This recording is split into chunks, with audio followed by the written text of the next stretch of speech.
Good morning, ladies and gentlemen. Welcome to the Monday edition of Outside the Box. Hopefully, you all had a fantastic weekend. I did. We're going to get into that a little bit as the show progresses here. Lots to get into today. Very busy. I see Ferg saying first on TikTok, and welcome to everybody who's slowly trickling in on a Monday morning. Looking forward to chatting with you all, as I know you're excited to hear what I have to say about the events of the last 24 hours, or should I say 72 hours. Um, we've got a lot to get into. And it's not just going to be the big stories of the day. I did a little bit of local stuff over the weekend. I'm looking forward to, as I see Carla popping on the TikTok feed there. Shout out to Carla, who threw a fantastic event yesterday for Rick Crosson, who is hoping to secure the Democratic nomination for the 8th District to run against Tony Weed. We'll actually be hearing from him hopefully later on in the week. As we progress here, I'm going to talk a little bit about that event in just a moment here, but I'm going to let everybody slowly trickle in before I kick the show off proper here. CKK says, I hope everyone had a good weekend and that you were able to unplug from the political world and enjoy summer. I'll be real, I did have a fun weekend personally. Um Not completely disconnected, but we got there. Good morning, AP Endeavors. Thank you for being here. Well, Stevie, that's not the appropriate way to mourn people. MAGA will be the first to tell you that. Um, I do have to say, and I've never been and still am not the kind of guy that mocks the passing of people, but I do have my own version of the golden rule that if you don't want people to call you a jagoff when you're dead, your best bet is to not be a jagoff when you're alive. Good morning. Good morning. Thank you, Maine Progressive. Thank you, Eshvari. Thank you, everybody. Um, and today will be no different. Some of you maybe saw the video that I posted where I pretended like I was going to eulogize Lindsay Graham and then started mocking the Brewers for just getting shellacked by the Pittsburgh Pirates. But some of that rubbed some of people the wrong way, and ironically enough, every single person it rubbed the wrong way had nothing to do. I had nothing to say when the same things were said about Robert Mueller. I'll never be able to figure out their logic. It's impossible for someone like me to decipher. Please honor and esteem the men that build your homes and roads. Why don't you visit a construction site? I'm not sure what to do with that, Arthur. Thanks for being here. Uh, Stevie says, "Did you see the Rodriguez news? Bad timing there." I did, and we'll get into that. Um, I had a MAGA attack me yesterday, honor, so I disproved their claim of what these people are. I'm sure. I'm sure. But so, um, we have a lot to jump into, and unfortunately, I did have a guest planned for 10 o'clock today who bailed like within an hour before the show wrapped up. She's a professor who kind of focused on AI, which I think would have tied in very nicely with the show that I had planned for today, but we're still going to find a workaround here. But she was or she is a professor that focuses on the interesting philosophy behind, is it her job to teach her students how to use AI? Because it's her contention that AI essentially is a substitute for thinking, whereas it's her job as a professor to teach these students how to think. They can figure out how to use AI on their own time. And I found that to be a fascinating topic. And that was before the events of this weekend. And now that things are kind of playing out the way that they are, I kind of wanted to dive into that in a more in depth fashion. Unfortunately, you guys are just going to be stuck with little old me today. I'll see if we can't reschedule something for later in the week, but I'll be honest, the slots this week are already filling up pretty quickly. There's something so freeing about not working for somebody, that like I really am not no longer nervous about my guests or what they're going to say or the content that I post or anything like that. There really is something nice. And I do have to laugh. I went on Resistance Radio on Thursday, and they threw the video up that we made on Thursday on their Facebook and on their socials this morning. It's been available on my YouTube page since the beginning, and the title on their episode is laid off talk show host joins Resistance Radio. I'm like, it could have been, host of Outside the Box. That would have been an acceptable way to frame that as well. But I guess that's one way to look at it. As Violet calls me laid off Ben. Exactly. Exactly. I they teach you um when you work with children and adults with special needs, you never put the term special needs before the person because they're a person first. And I'm laid off talk show host Ben Cominos, so I am not a person first. Apparently, that's all right. Rick from Macville, thanks for finding us here. I'm glad you're still along for the ride. All right, I'm gonna read a couple comments here and then we're gonna kick off the show proper. Yesterday, social media reminded me that just because you think something in your head doesn't mean that you need to post it on the internet. Yeah, no, absolutely. Peter's just finding out. Yeah, Peter, I've been laid off for 3 weeks at this point. Hence the fantastic setup that I have here. Although I am moving within a month. There's a lot of great things coming. I just can't talk about them yet, but there's a lot of changes coming in my life in the next 30 days that I'm excited to share with all of you guys. But I have to wait until the appropriate time because, as we know, um, um, I'm being watched. So I need to be careful about tipping my hand too far. Um, all right. Jar Manny says a mom posted looking for interest in a Moms for Liberty group in Outagamie County in the Moms of the Appleton area group on Facebook just after 8 a.m. And the comments are not disappointing at all. I'll have to give that a look after I get off today. Old Lib says back from Canada, totally unplugged. Recommend it for mental health despite Trump's actions. The Canadians are such nice people. I'm surprised you came back, Old Lib. I wouldn't have come back. Uh, yeah, it's all good, Peter. I'm just jerking you around a little bit. That's my delivery style. I'm glad you found me, but yeah, I was fired for being too good at the job. I think, if I had to guess, I was fired for presenting progressive politics in a way that scared the good old boy network. But what do I know? Uh, Justin's writing trailer sound there. By the way, Justin, let's pick a day today if you don't mind. Or let's pick a day this week rather. I need some help with OBS or somebody in my chat that knows how to use OBS well. Um you have an open invite to come to my apartment and help me because I'm realizing that I have bit off more than I can chew. Um and I need somebody that knows a little bit about multi-stream and how to get a bunch of these things up and running in the right way. I'm going to need a little bit of help with that. So, Justin, if that's you, let's figure this shit out. Otherwise, we'll no, it doesn't even have to be. We can wait. It's not the end of the world. I got to get this figured out before August is kind of my deadline. So, I have 17 days. Offer them a snack or something. Geez, we'll have punch and pie. More people will come if they believe I have punch and pie. So, fruit punch and pie will be available. Um, yes, yes, and good morning. Anybody who hasn't already subscribed to my Tube of You page, please do it. 5 people unsubscribed over the weekend, but then 4 people subscribed. So it was like a net -1 from over the weekend. I'm just sitting there like, well, what did I say? Was it the Lindsay Graham joke? What was What was that? If that's the case, then nobody should check my Facebook, YouTube, or TikTok feed today because I followed up with a Mitch McConnell post, which is where we're going to start the show today.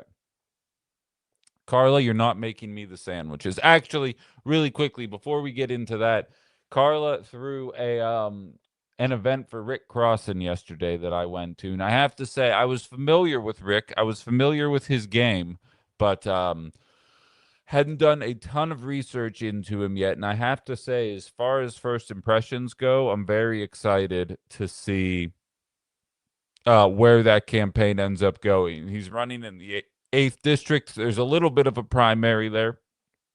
We'll see how it ultimately plays out. But very interesting event. Got personal one-on-one time with him, as did every person that was there.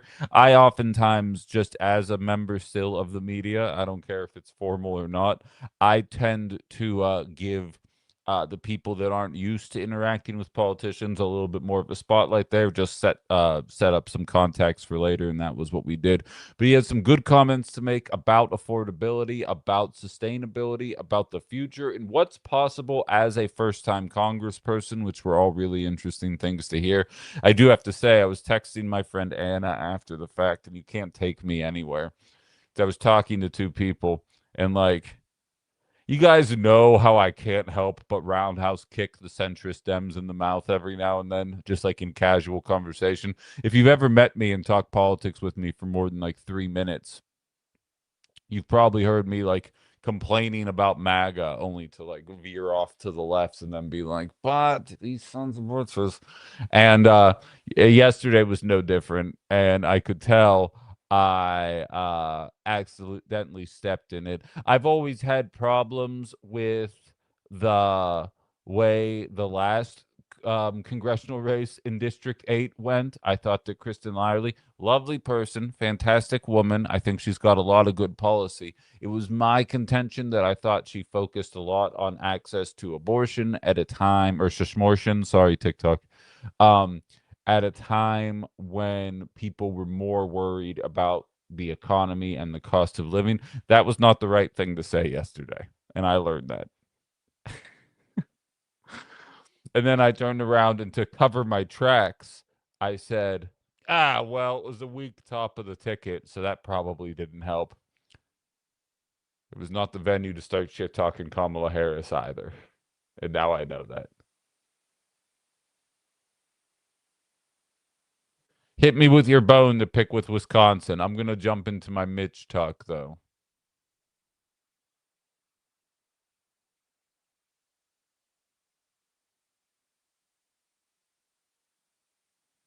But so, okay. Yeah, Lorelai thinks it's funny. It's not funny. It's not funny. There's nothing worse. I was 2 glasses of wine deep, and I knew I had stepped in it, you know? I was like, that wasn't the right way to talk about that. And I knew, I could tell from facial expressions, I was picking up on context clues. Um, and I blew it. Oh, it's definitely funny. I'll live. Don't worry, I'll live. But I knew you just can't take me anywhere. Like, that was the one, it was the nicest thing people said when I was giving my speech to the 7th Congressional Dems. People would always say, I'm glad that even in a room filled with Democrats, you still talk to them the way you talk to us on your show. And like, it's a blessing and a curse. Probably not going to be great for networking, but it's going to be awesome for letting people know that listen to this show that I mean business. So, we'll see if that's the right strategy or not. Only time will tell. But so on to my main story for the day here, and realistically, the main story of the weekend. And it's the age of our Congress. Obviously, Lindsay Graham passing, and allow me to say about that, Lindsey Graham was a warmonger. Um, Full stop. Like, it's am I opening this can of worms this early on a Monday? Yes, I am. It's kind of like the Luigi Mangione conversation. Um, Was Brian Thomas inherently a bad guy? No, doesn't seem like it. It doesn't seem like he did any type of harm personally to any people in their lives. But the way our healthcare system is set up allowed for that person to kind of be a facsimile, a representation of the frustration toward a healthcare system that so many people feel has failed them. And the comments post the shooting, the pew-pewing, son of a gun, were all about the morality of Luigi's actions and whether or not Brian Thomas is responsible for the tens of thousands, if not hundreds of thousands, of refusals for medicine over the years because it wasn't profitable, and the people that lost their lives. There was no mass grievance. There was no over-the-top media investigation. People all around the country were passing away daily from preventable diseases because United Healthcare would have rather maximized their profits. And the Lindsey Graham conversation is no different. How many men, women, children, brothers, sisters, mothers, fathers, sons, daughters lost their lives as a result of the constant neocon ramblings coming from Lindsey Graham? That is not disrespectful. That is the life that he lived. Within a year of his passing, he was advocating for nuking Gaza. How many people would have lost their lives and they would have told you, do you condemn Hamas? And then moved on. Lindsey Graham was a bad man. And it's frustrating because I learned more about him this weekend than I think I ever knew. Lost both of his parents within 15 months, ended up adopting his 13-year-old sister at the time and raising her himself. It's very frustrating, and I can get it. I can understand how being born into that kind of life would ultimately result in a back against the wall kind of mentality. I'm going to screw over as many people as I have to make sure that me and my sister have the ability to keep living and keep sustaining ourselves. I get it. But at the same time, I don't understand this eulogizing. It goes to show you that we need to have a serious conversation about how we talk about politics in this nation. Because either Donald Trump is fostering authoritarianism and fascism, and people like Lindsey Graham and Mitch McConnell are ushering it in, or Lindsay's just one of the funniest guys in Congress. He can really get you to just start laughing, even when times are tense, even when we're determining exactly how many bombs to drop on a school. Lindsay knows how to cut the tension with a knife and get everybody in the group laughing. Whether you're Democrat or a Republican, this guy's good at what he does. I have to say, we need to figure out what the right way to talk about this is, because it can't be this guy is ushering in fascism. He's a warmonger. He supports war criminals. He does all these things. Then he passes, and it's like, they just don't make him like Lindsay anymore. It can't be both. And I realize that it's not like that's a new phenomenon in politics, but the rhetoric is much more jazzed up than it used to be. And I try and remain cognizant of that, because while it does feel pretty heavily like we are teetering into fascism and authoritarianism, I also know that the right is in a perpetual state of telling their supporters that we are about to fall into communism and socialism and anarchy. So I try my best to remain above it all. But that doesn't change the fact, as Violet says, he stood with our allies in the Middle East. Absolutely. And honestly, that's more than 3/4 of Congress. It's not like he's unique in that regard, but it doesn't change the fact that there's some pretty vile things happening. And I would love, go watch, not right now, stay here, don't leave the stream.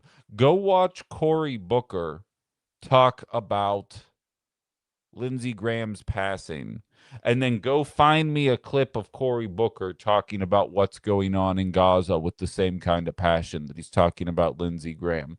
And in case he's ever wondering why his approval rating is plummeting through the floor, it's for reasons like that. Again, I'm not saying you have to go and do a happy dance. You don't have to post a video. Again, I think mine was pretty tame, all things considered. Um, But I had a little fun with it because, of course, I did. The guy was a warmonger.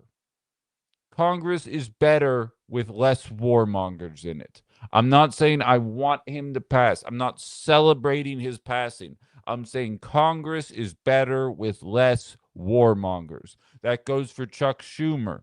That goes for Ted Cruz. That goes for Nancy Pelosi. Anybody who is in favor of the bombs never stopping doesn't need to be in Congress anymore. And it doesn't help that we're looking at somebody who is 71 years old. And like part of me is like, that is young. I don't want to, like, that's an unfortunate time for passing. It feels so random. Obviously the conspiracies are out there. He was in Ukraine, people wondering if Russia got him, and they're just telling this story otherwise. I'm not going to jump into that. What I do know is he was an older gentleman relative to society, not relative to Congress. And I feel like that's a problem. I feel like this only highlights the gerontocracy, the age issues. All of the things that were brought up during the Biden years have been broadcast in full effect coming from the Republicans in the last 72 hours. Realistically, since the middle of June for Mitch McConnell, but it's only just now really starting to take off. But what I do know is this: we're better as a society without people with the mindset of Lindsey Graham. He probably thought he had more time on this earth, as I think most people did. But the fact remains, these people are creating never ending war, conflict, death, and despair without a whole lot of time left on the clock, without being particularly worried about the outcome of their actions. Lindsay was proposing massive bombing campaigns on Gaza for the better part of the last year, if not longer. What if 7 months ago we assisted our allies in a massive campaign and just flattened what was ever left in that region? Lindsay's still gone. And the bombs that he advocated for cause wanton death and destruction, and it matters not a lick to him because he's gone. And that is the issue with a gerontocracy, with a government filled with pro-war warmongers on both sides of the aisle. And it's not age specific. I don't want it to sound like it's just the 70 and 80-year-olds advocating for this. But I feel like once you get past 70, you really don't get to have a vote anymore as to whether or not we're going to start a conflict that is going to have reverberations that last well beyond your time on this planet. And that's not an insult. I think it's just realistic. Arthur says President Obama bombed how many countries? Did you forget that? Just want to know how many. A fuck ton, Arthur. Fun fact, I'm doing this show in 2026, not between 2008 and 2016. I know, it gets confusing. Barack Obama was a war criminal. He made drone striking cool for liberals. He would bomb a wedding, get one target, and unalive 26 other people just celebrating at a wedding. Julian Assange made that act public, and he was tried as treasonous. He is referred to as treasonous as opposed to a journalist. I don't know what this catch-22 is, or if you're just a MAGA who gets bent out of shape when I highlight exactly how many warmongers are within the Republican Party. Because while Democrats leave a lot to be desired, the Republican Party is just a party of warmongers, like full stop. Had that day in October 2023 happened and Donald Trump had been in office, there would be no MAGA talk about being anti-war. it would only be MAGA talk about how Hamas are all the big T words. So I'm just saying. Um, I don't know what you want me to say. Do any time I talk about warmongers in 2026, do I have to do a little aside so that you're placated? That oh, and by the way, Obama did it too. By the way, Obama did it too. It's implied. If you're new here, just hang on for the ride, because it's going to get a lot. It's going to get a lot. A lot of it's going to be inferred. It's called reading context, listening comprehension. We'll get there with you, though, bud. Cassandra or KG says the only constants for Lindsay was one, anything for proximity to power, and two, never met a war he didn't ignore. Cassandra says lionizing terrible people because they happen to have died never made any sense to me. Quito fan says I'm tired of politics, but one big question is why didn't we follow George Washington plan for term limits, prevent a power vacuum? I agree. I agree. Lorelai just simply says, "Thanks, Obama." Um, yeah, exactly. Mallory says Graham, Reagan, Kissinger, etc. No, exactly. And for the record, I'm going to have this exact same talk about Chuck Schumer. I'm going to have this exact same talk with about fill in the blank here about anybody who can't seem to find a war that they don't like. But I'm also not going to sit here and be bullied by MAGA into being nice, because MAGA doesn't have shit to say every time Donald Trump just lights up Robert Mueller or Rob Reiner or other people named Rob that pass away unexpectedly. They didn't have shit to say about that. But I post a little joke video where I don't even say anything negative about Lindsey Graham. I just say if you don't have anything nice to say, don't say anything at all. And then I started about the Buccos being up 7-2 against the Brewers. Um, that's funny. I don't care who you are. If I pass untimely and someone makes a video like that, I hope you guys will all laugh at them. Um, you don't have to be mean, because even the worst people on the planet have relatives. They have sons, they have daughters, they have family members, whatever the case may be. Lindsay, I guess, didn't have kids because, the rumors were out there. But it doesn't change the fact that you can still maintain your decency. And the fact that Donald Trump is an ass doesn't really change anything. From my perspective, I know where the line is. And like I always say, I don't consider myself to be a stand up comic, but there's a very famous bit with Jim Jeffries where he says, if this is the line, your job as a comedian is to press against it, almost lean into it, but never go across it. And I really try to find that line, and that's where I go. For the record, I never would have made that video if I actually still had the answer to somebody. It's part of the freedoms of working for yourself. But now that I don't have to answer to anyone else, I know what funny is and I know what courtesy is. And I'm going to tell you right now, that was funny. And Lindsey Graham doesn't deserve your courtesy. If you're anti war, if you think bombing Middle Eastern countries into oblivion has put this country in a better place, you're wrong and you're bad at foreign policy. But you may love Lindsey Graham, and that's fine. I am an anti war leftist.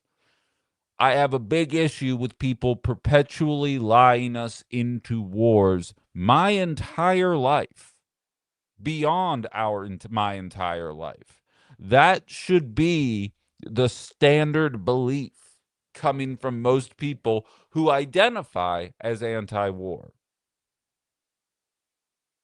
Mallory says, I've been anti-war since childhood, and I've protested war during all the recent presidents, GOP and Dem. Exactly. That's the problem, Mallory, is the MAGAs always think that people like myself and yourself, and realistically a lot of people that are into this show, think about the Democratic Party the way MAGA thinks about MAGA. They can't perceive a world where you look at them as a party with faults and flaws, and one that needs to be highlighted and pushed in a better direction. MAGA will sit there and bitch about wars when Joe Biden is in office and then act like war is absolutely necessary when their dad president is in office. And if you highlight that, you lose your job.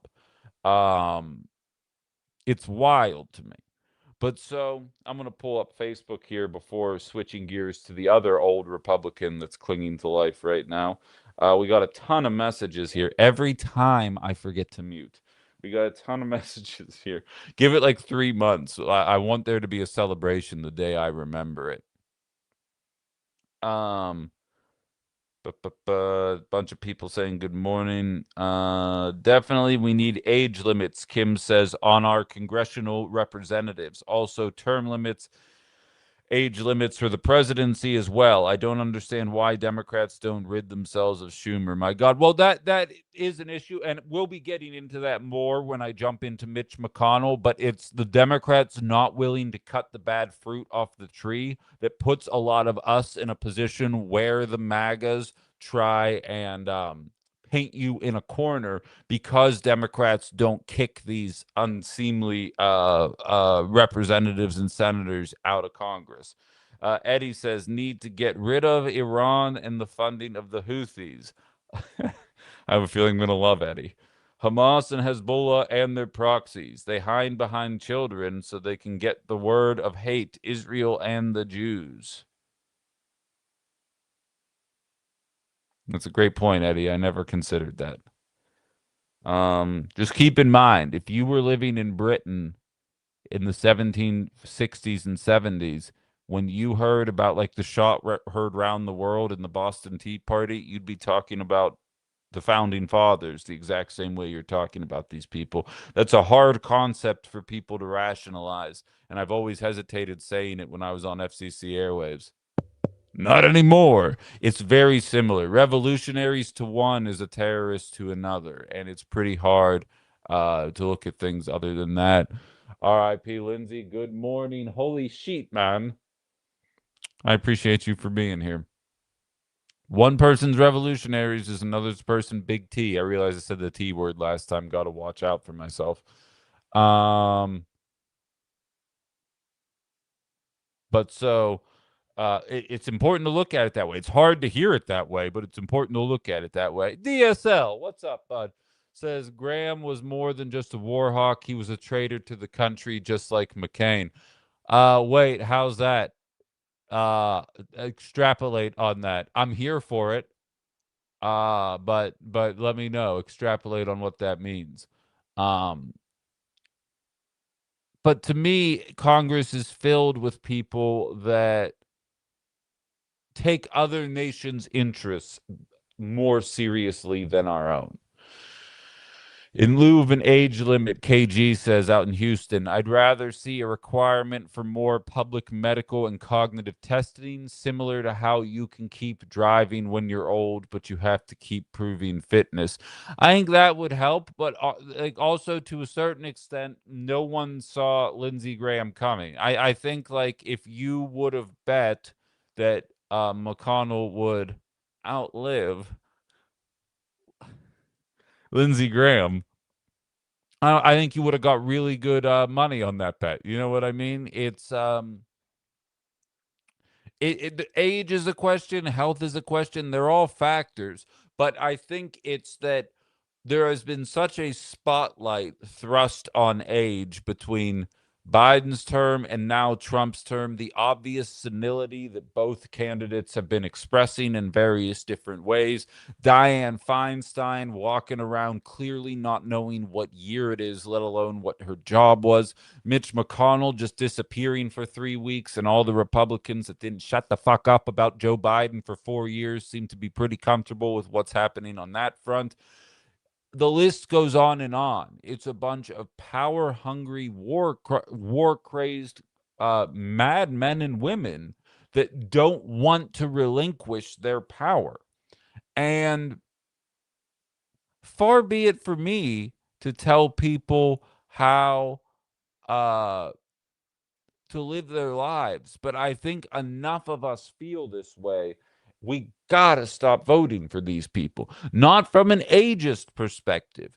If there is somebody who's in their 60s, 70s, 80s and is running on, the wars need to stop.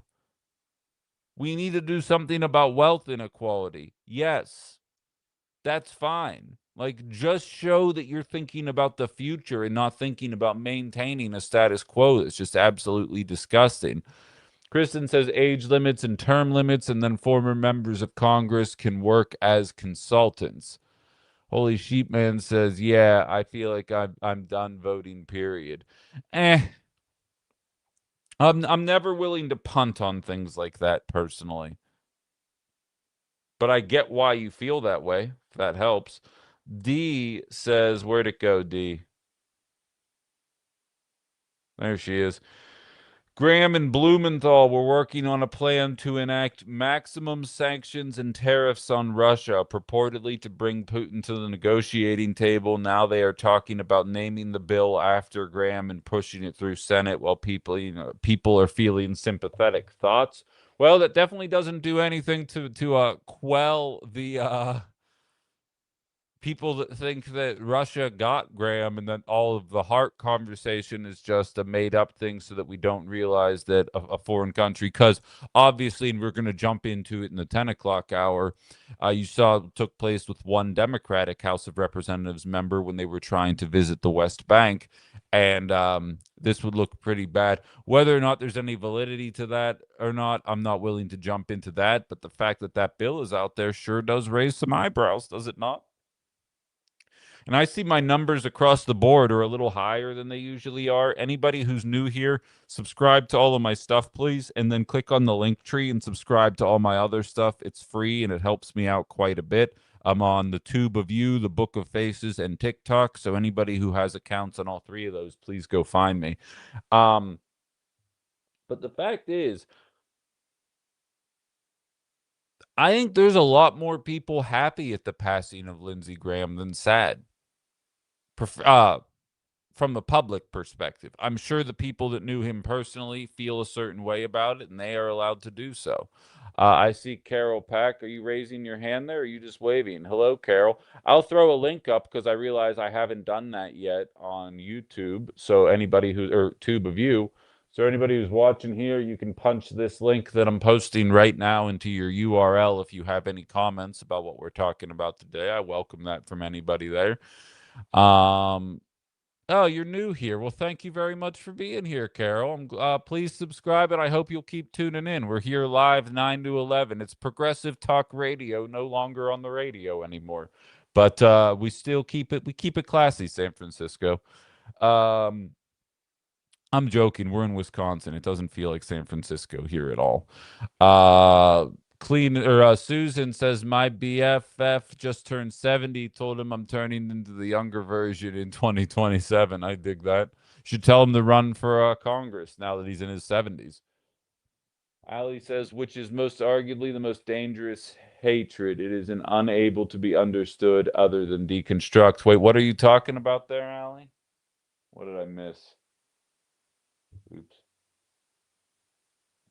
Left or right, I don't feel like any of them are looking out for our interests, the American people. The only thing I would push back on you that, Holy Sheep Man, is that I don't count Democrats as the left. I do believe there are leftist candidates out there that actually mean business. Um, and anytime they start to gain any kind of momentum, the Democrats and Republicans work together to try and kneecap that kind of momentum. Oh my God. By the way, quick outside the box patented tangent. So, to the people listening in Wisconsin, have you guys caught on to the Republican strategy yet online to divide the Democrats? I've stated multiple times on this show, assuming no centrist shitbaggery, whoever comes out, I have my preferences for who comes out of the gubernatorial race in Wisconsin. Whoever comes out of the race has my vote on the Democratic side. Assuming everybody's on the up and up and no one screws anybody over, I am here for it. And the Republicans, not only is Republican media trying to use a divide, they are trying to wedge a divide using my verbiage. Like they, without a doubt, listen to my show because I saw there's one group that I call two Wisconsin virgins writing about politics in their mom's basement, although I probably can't say that shit anymore now that I'm doing my stuff from my own living room. Professional studio inbound, but we're about a month and some change away from that yet. But they were like, "Oh, the Rodriguez campaign is trying to kneecap the Hong campaign." And I went underneath and I was like, "Oh, that's adorable. You're even using the way that I speak in order to try and divide the left." It's incredibly desperate, and it's not like you can tell it's in bad faith, but I saw it over the weekend and I was like, I have to bring this up. And as soon as I said kneecap, I was like, "Bop, I immediately have to bring this up." I'm in an apartment I pay for there in mommy's basement. It's way different. That's a good point. That's a good point. Now they're not attacking her over piddly shit. They're trying to say when David Crowley dropped out and endorsed Sarah Rodriguez, all of right-wing media on Friday was running a story and said or not running, they'd be like, "Can you believe the Democratic establishment is trying to kneecap the left? The popular leftist movement in Wisconsin." I'm like, all right, bro. Like, I got one guy dropping out and endorsing a centrist is not a widespread conspiracy. See, this is why you guys suck at this. Like, you're bad at conspiracies, even. Like, I could gin up a bunch of frustration if I wanted to, but I do the job in good faith. Um, and I was watching them do this over the week, and I'm like, this is adorable. Um, it's funny. It makes me laugh. Need to vote. Tiffany would be a disaster, says old lib. Oh, absolutely, absolutely. We'll get into Wisconsin electoral politics. Probably not today, but we'll get there. Um, but I noticed that over the weekend, and I just had to comment on it because I was like, huh, this me thinks this sounds familiar, and you're not as good at it as my mom would always tell me and my brother. The copies aren't ever as good as the original, and the sequel's always worse than the original, which is, a strange thing to say to your kids, but it gives you that kick in the ass to prove it wrong, I suppose. One more run through here of comments. Eddie's having a field day here about our allies in the Middle East. It looks like he's having a fun time there today. That's all right. Um, WTMJ radio hardly talked about Fran and went on for 30 minutes about Sarah. Yeah, I have my theories about Wisconsin media, and they clearly have their favorites. But to be frank, it's not like I pull my punches. I interviewed Kelda, and I intend to interview Sarah and Mandela.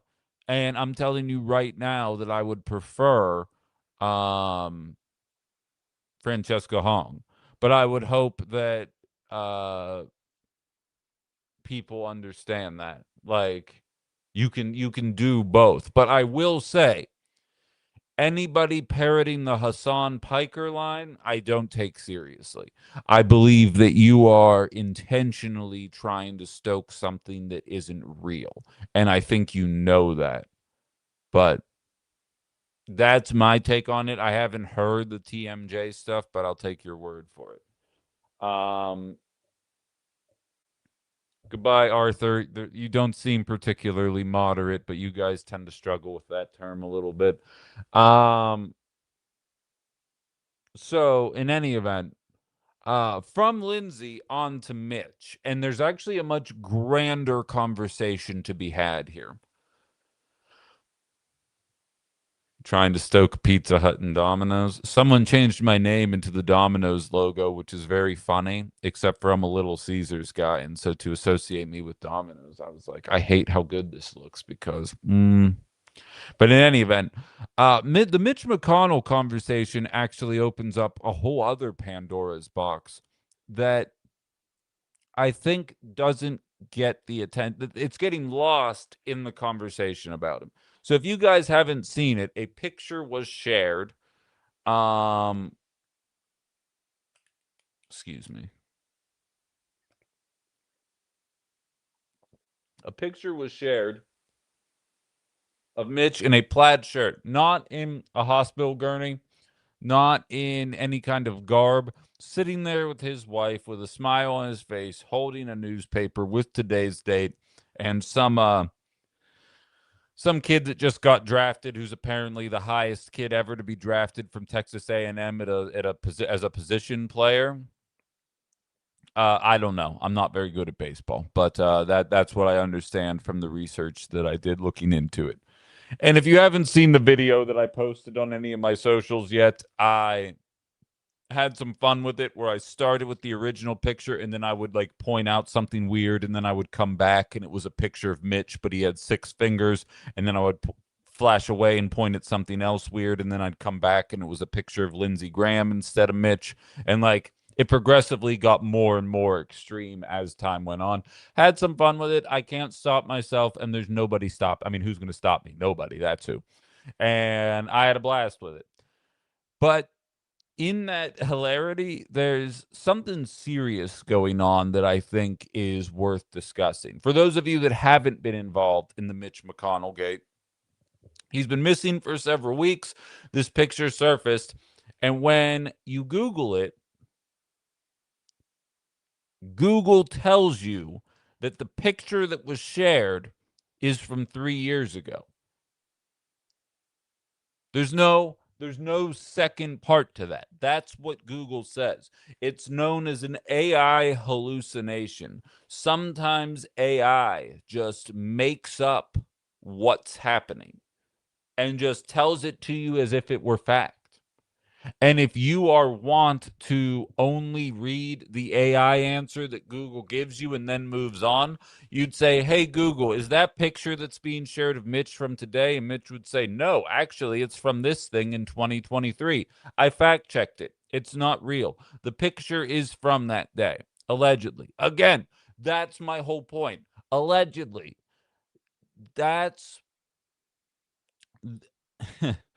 That's why this is frustrating. It's my job to have information to bring to you guys every day and then to make sure that that information is accurate.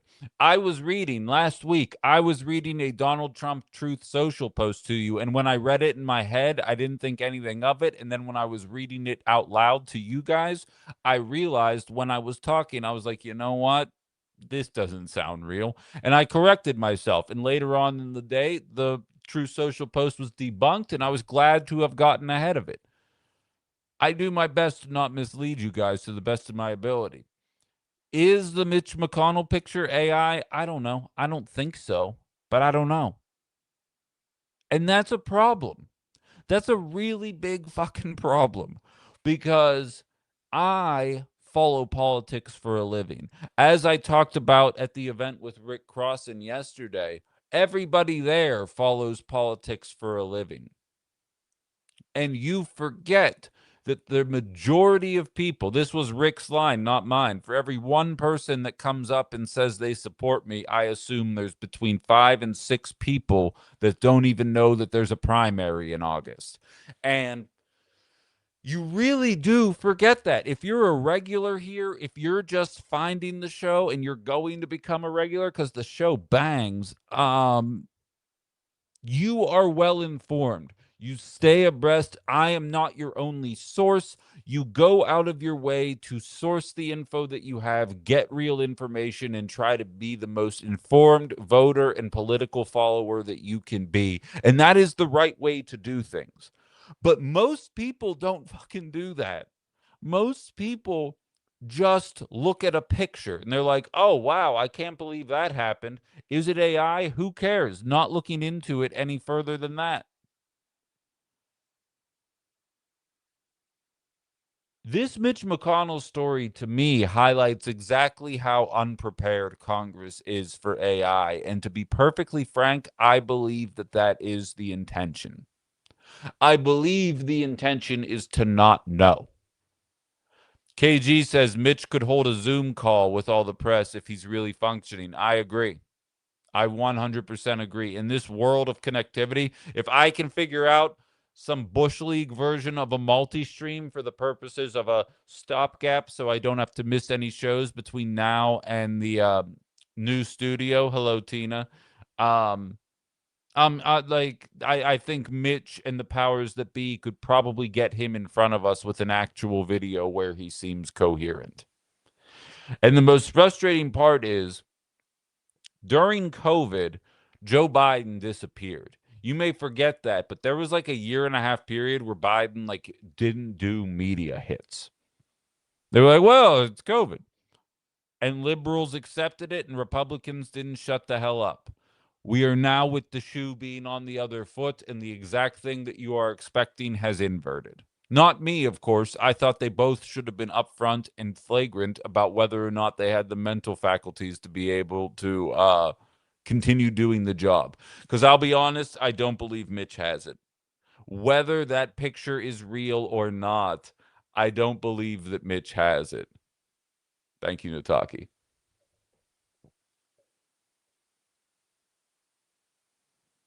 Um, it's so confusing to me that Congress isn't making this a bigger issue. It's confusing to me that we are not making it a bigger issue because it's for fun, right? And I've seen some like egregious AI where like Mitch McConnell's a skeleton. I shared one where he's dressed like a rapper. Um, Everybody is having fun with it. And that's how it starts, right? It starts with fun and then it collapses in on itself. Justin says, speaking of AI, Wisconsin Watch has an article of farm families who sold out to AI, making 4 to 17 times their market value. That sounds about right. I'm telling you, man, you're seeing that shit everywhere. I watched somebody do a thing about how capitalism got us hooked on their goods and now they're gouging us on them. And it's hard for me to unhear it once I saw it. And the specific example they used, and I can relate to that because the Cominos family absolutely took advantage of this in my youth. They used to sell 4 6 packs of 24-ounce bottles a pop for like not between $9 and $11, depending on the sale. And now 1 6 pack is $6. And it's like they got you addicted to the sugar, and now that you're addicted, they want to gouge you on it. You're seeing the same thing happen. Sony announced they're no longer starting in 2028. There's not going to be physical media anymore. They're just going to sell the digital downloads. What they don't tell you is in the lead up to that decision, all of the different systems created essentially their own version of Netflix, but for video games, so that instead of going and buying them, you just paid a 15-month flat fee to subscribe, and then you got like 300 games automatically on your system at all times. It's a great deal. In 3 years, they're getting rid of physical media. I wonder how much that subscription service is going to go up on the other side of things there. So, like, pick your poison, and now it's the AI conversation. Look, we'll give you infinity dollars for your property, and that's great, but eventually they're going to make it so that if you want information, you have to pay a premium. They got us addicted to free Google, and now Google's only going to be available for the haves, and the have-nots are going to go back to the 90s. And in some ways, that actually sounds appealing. But go back to the 90s and just fight about stuff on the couch with no real solution because they don't have access to the same info. AI is a inevitability in my mind. But unregulated AI doesn't have to be. You could slap obscenely strict penalties on anybody making AI that reflects on any real life person in a negative light, or more specifically, um, creates distrust within the system. Because now we do not know if a sitting U.S. senator is dead or alive. We have no idea. We're just all going about our business and being like, yeah, well, they posted a picture. Like, just the bleakness of the fact that we have people in Congress that have to take pictures like they're being ransomed. Being like, hey, Arthur Fonzarelli hopped on here and said I look like the Fonz. That's hilarious. But like the idea that we have senators holding the newspaper up with the date, being like, see, I'm not dead. Do we not see that that's a bigger issue, and that that picture could very easily be replicated? We were seeing videos of Bibi Netanyahu, and for weeks we thought you know what had happened, because we were like, these videos have some weird flare lenses, the hands are doing some weird things there, lots of interesting stuff going on in these videos. We're supposed to believe a picture in 2026? I don't. I mean, I do, but I don't. Hold on. TikTok thinks I'm a bot. Stand by. There we go. I'm a human, you big baby.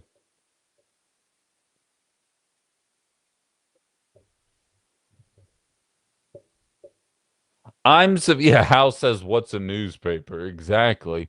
John says, most of, if not all, professional worker organizations have ethical standards that they expect any professional practitioners are expected to use daily, welders, counselors, etc. I believe that. By the way, I read your letter to the editor over the weekend, John. Very good stuff there. Jarmani or Manny saved it for me.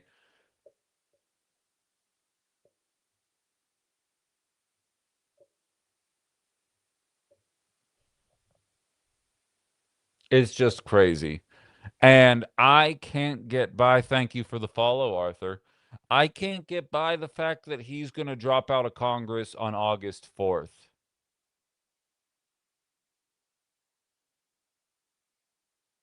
John went on, why can't we expect the same kind of standards on the AI industry? You're exactly right. You're exactly right. And it's because Congress isn't putting anything on them. It's there's a movie which I'm thinking about bringing my movies podcast back, but one thing at a time here. I can't be doing that every week right now. But there was one we saw called Have Fun, Good Luck, Don't Die, which was probably my favorite movie that I watched for the movies podcast. And in it, the main character comes back in time from the future, arrives at a diner, and he is warning the people in the diner of an AI that is going to enslave humanity, and that a combination of people in that diner are going to stop it from happening. And what I always found interesting, and by the way, everybody should watch that movie. It is fantastic. Um, what I found interesting about it, though, was that the plot of the movie isn't to stop AI from happening. In fact, Dax Shepard goes to great lengths to be like, no, AI is happening. That's not up for debate. Have fun, good luck, don't die is the name of the movie, Nataki. And he says, AI is happening. We can't stop that from happening. But what we can do is regulate it. And I have this USB flash drive that if we stick it in the thing, um, we can regulate it, because these kind of technological advancements are difficult to stop, but we can make sure that it's not going to enslave us.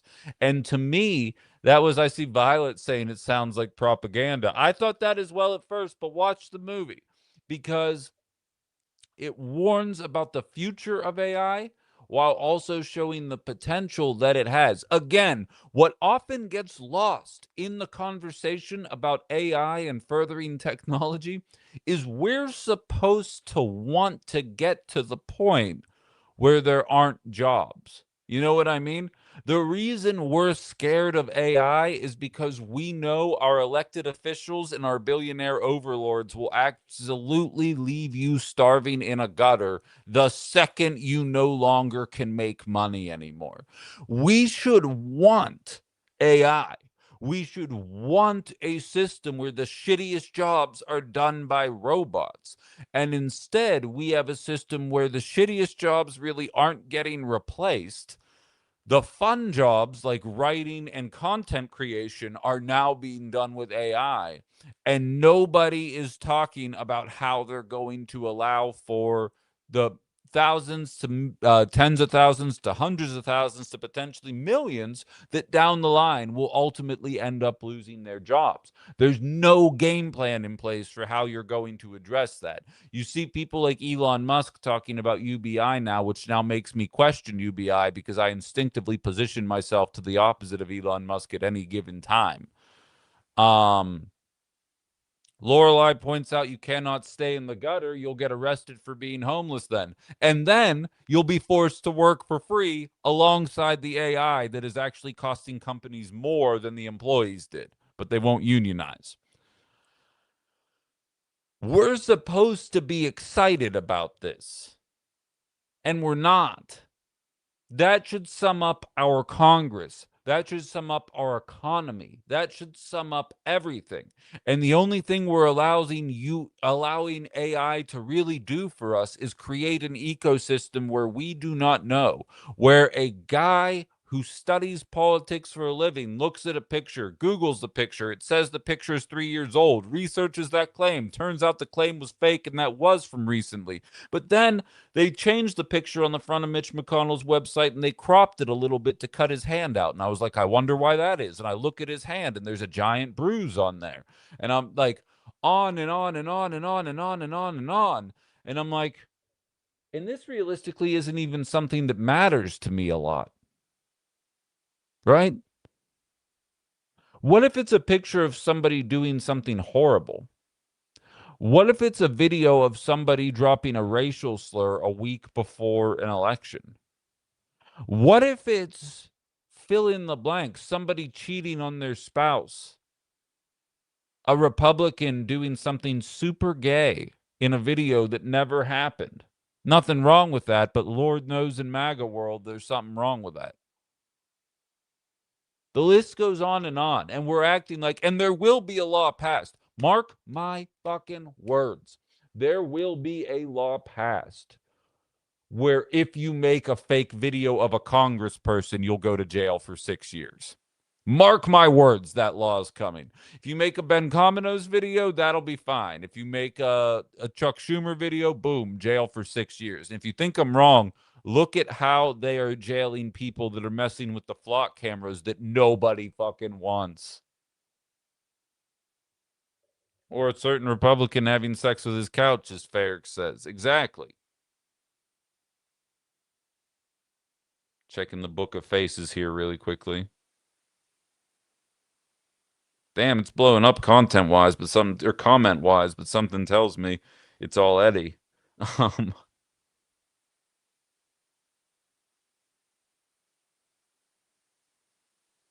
Jamie says, I fell for a satire news article the other day. Sounded credible given the person, so I shared. Luckily, I have good friends. They let me know right away. Exactly. Allison's asking, is this the new standard? Probably, unfortunately. And like, it's only going to get worse. It's only going to get more realistic. Always remember, we are in the Nintendo phase of AI right now. And it sucks because right now there's supposed to be a professor on this show with me talking about how she is engaging her students with AI because she is being told by administration it's your job to make sure that these kids know what they're doing with AI. And she says, no, it's my job to make sure that these kids know how to think and think critically and think rationally using tools. She's like, they can go to STEM classes for that. This is not a STEM class. This is a humanities class. I teach humanities. I'm not teaching them how to use AI. And it's an interesting viewpoint, which is why I wanted to have her on, because it kind of shows, like I often state, we don't know how bad it's going to get because we always look at things through the lens of adults. What's going to be interesting is when the people that are 10 right now enter adulthood with AI being pervasive their entire life. That's going to be the interesting, in my opinion, dichotomy in the generations there. I've always stated, and like I think the more we progress in time, the more right I think I am. Because to me, we're running out of identity groups to shit on. You know what I mean? Like after we get over this whole trans panic thing over the course of the next decade, uh, I'm saying too many F words. My bad, old lib. I will work on it. Um, Once we get to like the better part of the next 10 years, I figure the trans panic's going to die down and we are running out of groups to demonize, right? The wealthy people are only going to be able to point at groups for so much longer before people realize, you know what? You sure do point at a lot of groups while one group is consistently pointing at you. And I'm beginning to think this might be a you problem and not an us problem. That's inevitably going to happen. And I've said, I believe millennials are going to be the standard bearers for that. They're going to be the first generation to be like, by and large, not everybody, obviously. Every generation has their bad people, but we're going to be the first generation's going to be like, live your life. We got to figure this economy stuff out. I don't care what you identify as. Go to town. Um, but I did say, I've always said, I think virtual reality and augmented reality are going to become so pervasive over the course of the next 40 years that when I'm in my 60s and 70s, there's going to be people that live in virtual reality. They don't even want to live in the real world anymore. And that's going to be the identity group that people my age don't like. They're going to be like, "Oh, we got these fakies over here," or whatever our derogatory term will be for them. We'll think of one. Fakies isn't good. That was off the top of my head, but we'll think of something that really like cuts to the bone. Um, and um, and we're going to judge people that are far too dependent living in augmented and virtual realities rather than taking on the real world. And I feel like this youngest generation right now, the people that are in elementary school right now, uh, it's going to be interesting to watch them enter adulthood because I think we're in for a bit of a rude awakening. Reminds me of that Bruce Willis movie. I've seen a lot of Bruce Willis movies. Elaborate. That doesn't remind me of a Bruce Willis movie, but I might just be memory holding it. But that to me, I think, is going to be the strangest thing. Going to be like that one show shoot, forget the name of it, where they're like alters of themselves. I'm not familiar either. Violet says, I used to be excited about technology. Now I just feel a sense of doom. Exactly, because realistically, Violet, since the smartphone, what's the last paradigm shifting technology that has made our lives better? And realistically, the smartphone, I believe, wouldn't have been invented if it didn't make us more effective workers. Like, look what I'm doing right now. I basically have recreated a Bush League version right now of what was happening at a radio station. So, why would I pay for hundreds of thousands, if not millions of dollars of radio equipment? I have a phone and a computer, and I'm broadcasting to you guys. Tell your friends about this show. Surrogates? Ryan, is it surrogates? Now you're ringing a bell.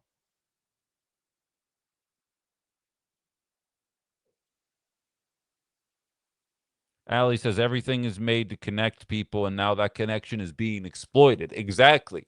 In the 90s, work ended at 5. Now, if you don't answer your phone, it wasn't as bad in the Fox Valley. Still corporate, still shill of a company, but not as bad in the Fox Valley. If I didn't answer my phone in Pittsburgh, like I would wake up on my days off, and God forbid, I was living in the city. I was in walking distance of several diners and restaurants, and I would sometimes just walk to a diner without my phone, and I'd come back to 7 missed phone calls. And they're like, "Are you serious right now? Why are you not answering your phone?" I said, "Because I went and ate some bacon and eggs." And like just silence. He's like, "You're joking." And I was like, "It's my day off. Yes, I went and ate some bacon and eggs without my phone." And it was like, we needed you. This person called off and blah, blah, blah, blah, blah. I'm like, that sounds like a that person problem then. And you're making it my problem. GTFOH. And I always answered those calls, by the way. I'd like to highlight that when they needed somebody, I was there. And the one time I wasn't, it wasn't, "You're normally so reliable." It's, "What the fuck was this?" That's a quote, old lib. That wasn't me saying it. That was a quote. Allie says I legit couldn't do that during school. What? Take time away from your phone? Mikey says our new vehicles at the post office with all fancy safety stuff has made my job exponentially harder and more tedious in the name of safety. Oh, absolutely. Absolutely. Even something as trivial as two-factor authentication. You know how frustrating it would be? We'd have like 13 different studios around the building where I was at. And I'd walk to a computer, I'd log into my stuff, it'd be like, go on your app and say that you're you. And then you're like, oh my God, I left my phone at my desk. And then you gotta walk back. And like again, first world problems, right? Not the end of the world, but it definitely doesn't make things simpler. And you know what? If someone did want to hack my emails, something tells me they'd be able to figure out how to do it. And the two-factor authentication would not be saving me. So like, I get that. I totally get that.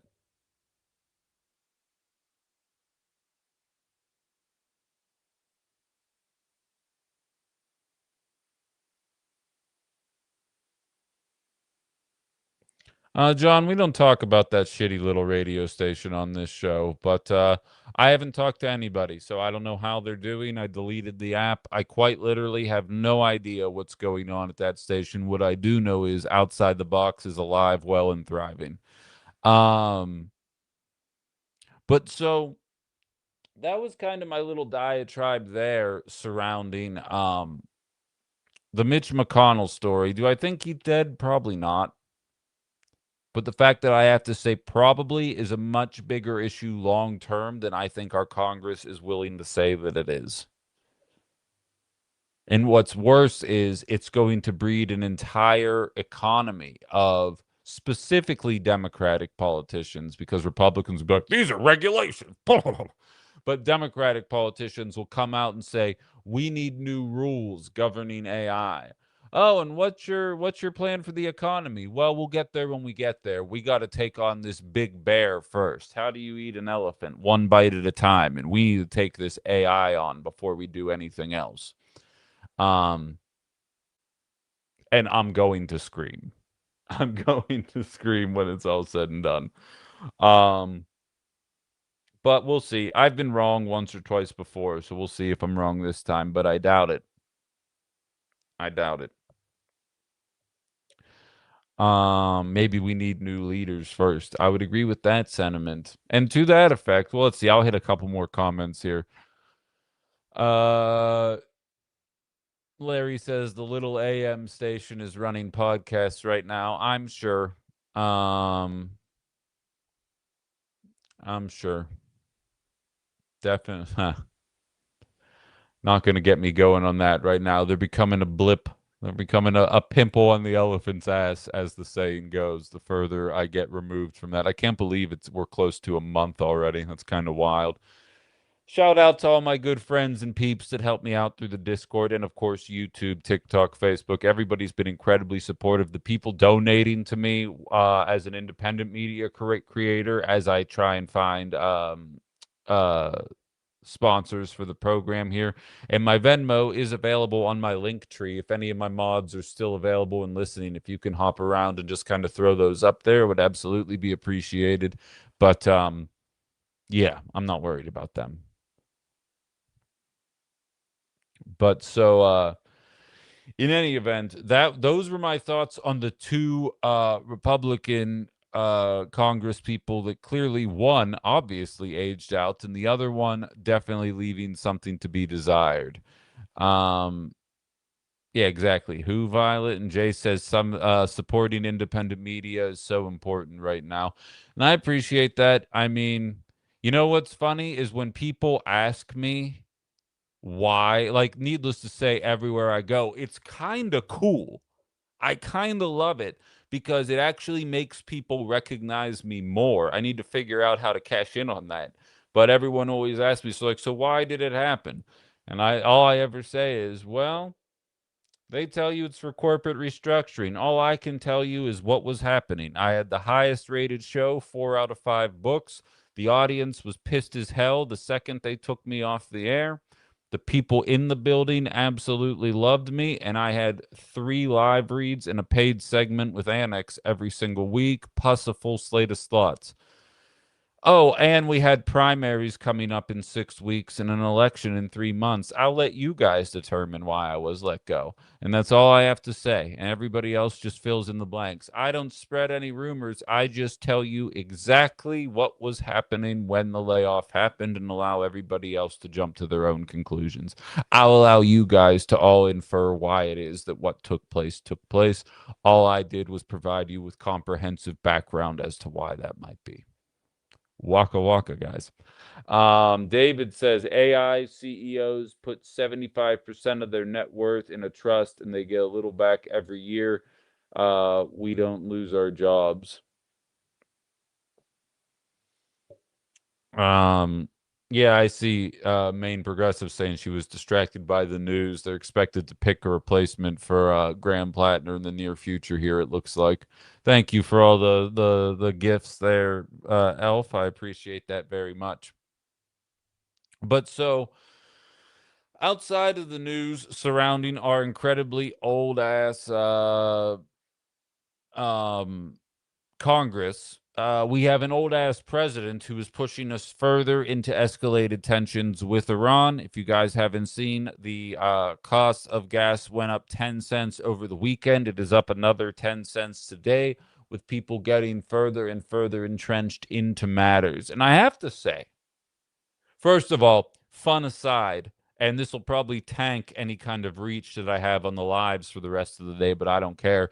So I've taken to posting shorts, which I just am repurposing old videos on my YouTube page, and every single one of my shorts is getting between like 900 and 1,200 views. I posted the picture of Mitch McConnell and it's not doing any traction, and I posted a video about me comparing data center spending to Defense Department spending, and it barely cracked 100. So it turns out that there are certain trigger words that I need to figure out what they are on YouTube. It's not even subtle because all of my videos trend along the same view counts, and then there's certain ones that it's like, nope, nope. this no one's seeing this one. No one's seeing this one. Um, and funnily enough, when referencing defense spending, that was one that gets on people's minds. But I do think that it is worth talking about surrounding the war in Iran and the war in Ukraine.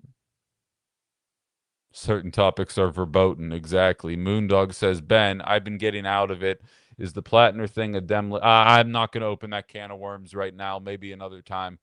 Um, but I want to get into defense spending here because, as I've stated before, I am a supporter of Ukraine. I think Russia is the villain in this story. I think that this, by and large, is a war over a sliver of land that has access to untold wealth and riches in the form of rare earth minerals. And rather than being adults and figuring out a way for everybody to share it and Ukraine to make a bunch of money, we'd rather fight forever over exclusive rights to that land. But here's what sticks out to me, and I'm going to start with Iran, and we can take it back to Ukraine after that. Iran has been highlighting that you can keep a $1.5 trillion Defense Department at bay with a handful of couple $1,000 drones and do it pretty effectively.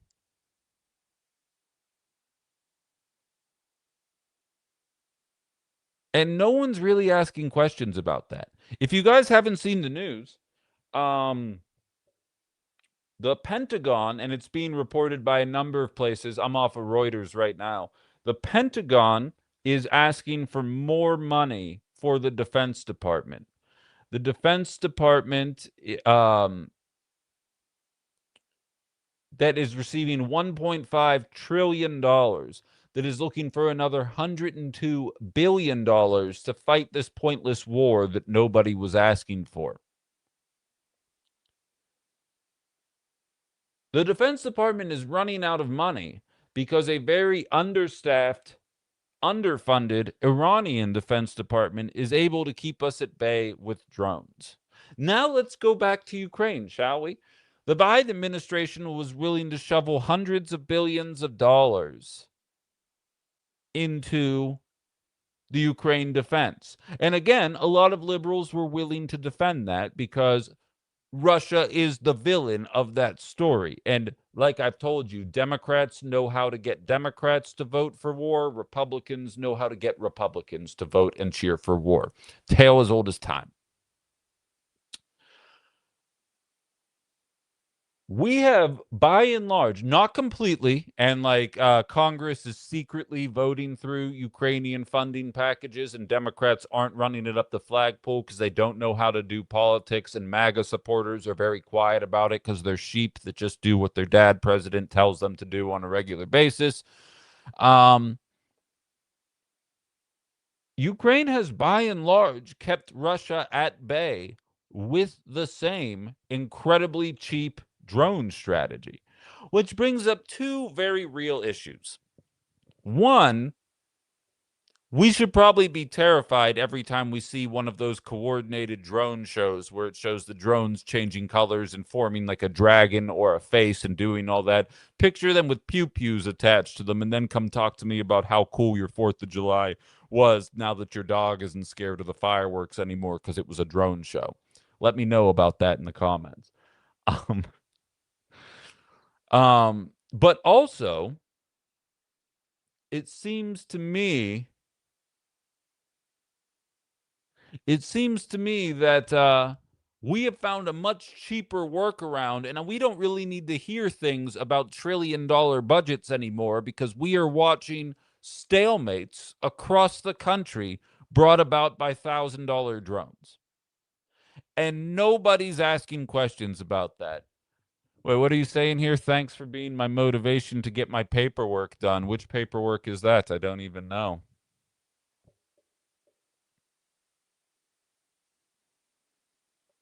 Soon we'll be saying we were watching Ben from his living room. Look at him now. I hope you're right.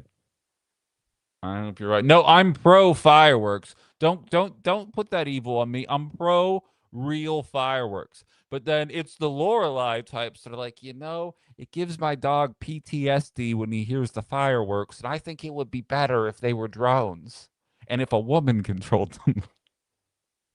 Sorry, Lorelei. Um, Old Lib says it's not defense under this administration. Under this administration, it's truly Department of War. Yeah, they named it that on purpose, and the MAGAs that couldn't shut the hell up about war in the Biden administration seem to be pleasantly quiet. Well, it's important that Iran doesn't get any nukes. It's important that Iran doesn't get any nukes. You know what? It's become fundamentally clear to me I should actually be more scared of Iran because of the Strait of Hormuz. They're never going to drop a nuke for the millionth time. For the billionth time. You do not make a nuke to drop it because the powers that be have a lot more than you. You think the entire population of Iran is like, hurry, hurry, we got to make a nuke so that we can drop it and then immediately get wiped off the face of the earth. No, that's not what they're doing. They're doing it so that we stop the never-ending bombing campaigns. Turns out that using a couple of drones to shut down the Strait of Hormuz whenever they want is a significantly more impactful strategy in order to get what you want, because I'm pissed at my cost of gas all the time. So are MAGAs. Obviously, liberals are. MAGAs are absolutely pissed right now at how much they have to pay for a gallon of gas. It's a shame the whole, school filled with children situation wasn't enough to get anything done. But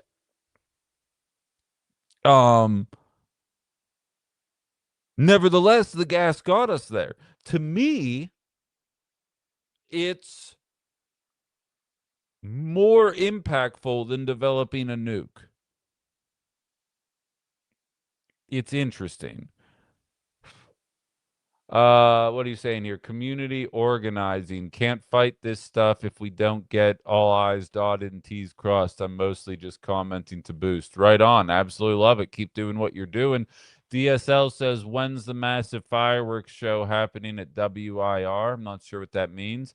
Alex Greenhair says, what pisses me off about the fireworks argument isn't about animals that have handlers. It's about every animal in nature that can't be desensitized from fireworks. See, you're the problem. You're going to be the one that ushers in the drones. When we're all being monitored 24/7 by drones, it's because squirrels didn't like fireworks one time a year. Just saying. Herb says, saw an ad promoting the Department of War during a NASCAR race last night. DJT spewing his drivel. I see them on.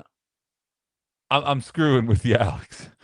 Um, I saw them on one of the mainstream networks. I don't remember which. That losing my train of thought here. I thought it was anti. I thought it was anti Donald Trump. I thought it was satire. I thought it was a Democratic ad trying to show you exactly how out of line the Department of Defense has become. And it was a pro Trump, pro Department of War conversation. And I was like, get the fuck out of here. And it was like on CNN. And I can't stress enough, I only watch these specifically for criticism purposes. I do not actually learn anything there, and neither will any of you.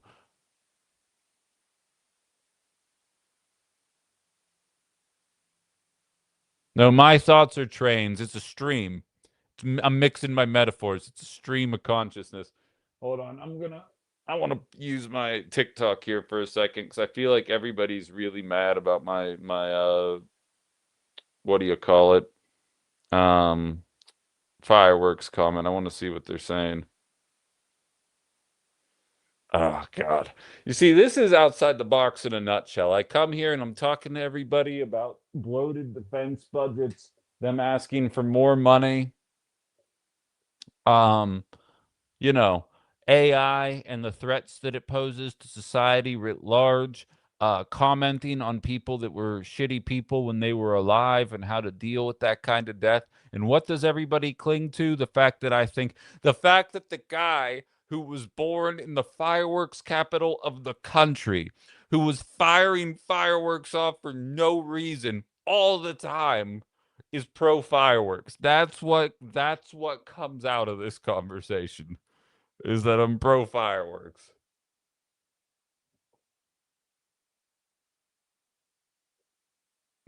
Blue Canary's just sending me baby bottles on my TikTok right now. I have heard of the Osprey program, but I can't remember it offhand here. Um, but so I say all that to say there's some pretty obvious ways in which the fiscally conservative, austerity politics conservatives might actually see a capacity to cut some things here that make a little more sense than social programs.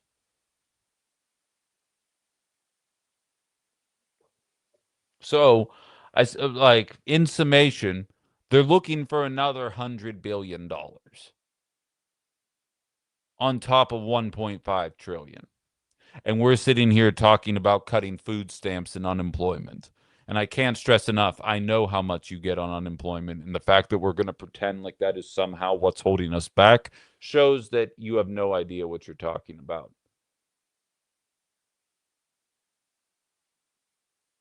Kelly says, I wouldn't care if fireworks were never blown off again. Is that what we're going to do? Is the last half hour of this show going to be about fireworks? TJ Hobbs says, fireworks are seriously disturbing to many vets. Triggering their PTSD is the irony not lost that the same fireworks we claim are to honor our country are actively harming veterans. Okay, I get all this. I'm pro fireworks and I'm not budging. I made it this way. Yeah, I see that. You guys aren't doing any favors to the online left being soft right now, is all I'm going to say about that. That's fine. You can boo me. I don't care. Hashtag ban fireworks. Yeah, that's all right.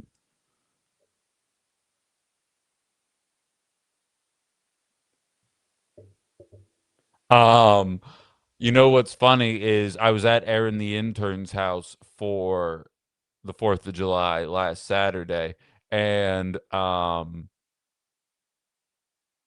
this conversation broke out because some of her family members were like, look, I'm okay if they happen this weekend. If they're doing them next weekend, forget about it. Meanwhile, I grew up in a place where we were just like launching them on Friday, like just like a Friday, middle of October. Oh, we got fireworks. Antifa is the new Antifa. Justin's funny. Justin's funny. All right. I need to rein this all back in, but I want to see if any more funny things happen here. Ben, do you think the DOW would fund K through 12 programming to address real defense needs, raise educations, and become smarter? Probably. I mean, let's be real. We all know the answers to this question. If you're progressive, you've seen the statistics. 90% or no, what is it?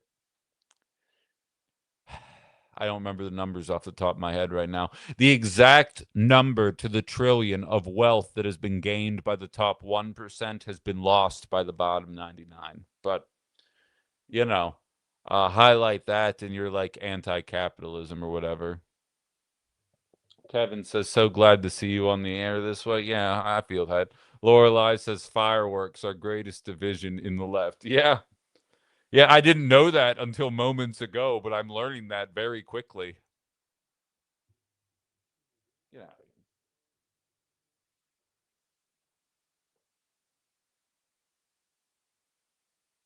Yeah, but I'm going to check our Facebook Live here one more time. And then when this show grows to the lengths that I to the size that I want it to and I can actually like pay people to be producers and stuff, you guys are going to be like, remember when he had 3 different screens set up and he'd have to read all these comments individually while he was trying to do content at the same time? I got to find a better mix here because I love you guys and I love the community, but I got to find a mix between reading these and doing it in a way that is inviting for new people that are happening in on the program as they're watching it. But we'll get there. We'll get there soon enough if we don't already. But so the point that I was trying to make was that Iran has shown over the course of the last almost 4 months at this point. Wait, it was from March, April, May, June, July, almost 5 months at this point that they have essentially created their own version of a nuke that really doesn't take people's lives. And that should be scary for a lot of relationships that America has.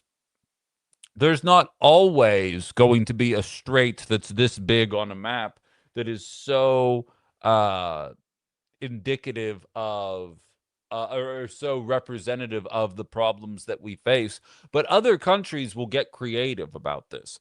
And it's always been my response to anti-Second Amendment people, right? They'd be like, oh, you got all these MAGAs out there that say we need to keep our pew-pews in case of government revolt. Now, don't get me wrong. We got a mass Virgin Army unaliving Americans and immigrants in the streets, and those 2A MAGAs can't seem to figure out what an authoritarian government actually looks like. Turns out asking people to stand a little further away from one another during a pandemic is the actual kind of tyranny that they were referencing.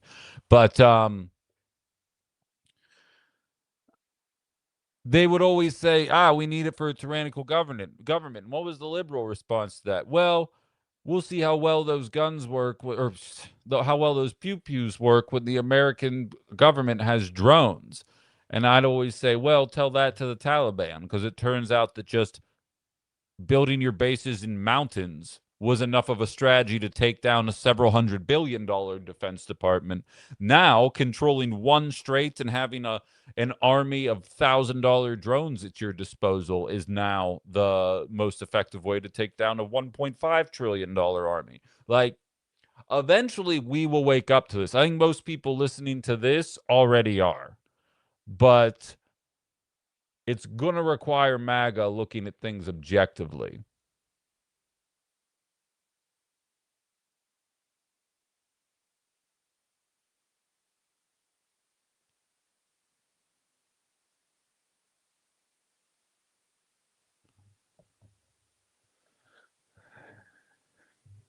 Hey, I think it's an upgrade from long periods of silence, except now I have to use earbud to use the loo rather than during the breaks. No, I feel that. Feel that. When did I have long breaks of silence? I didn't have silence. Are you talking about during commercials? Oh, right. My YouTube channel had commercials that you guys couldn't hear. I forgot about that. Ah, the days of yore.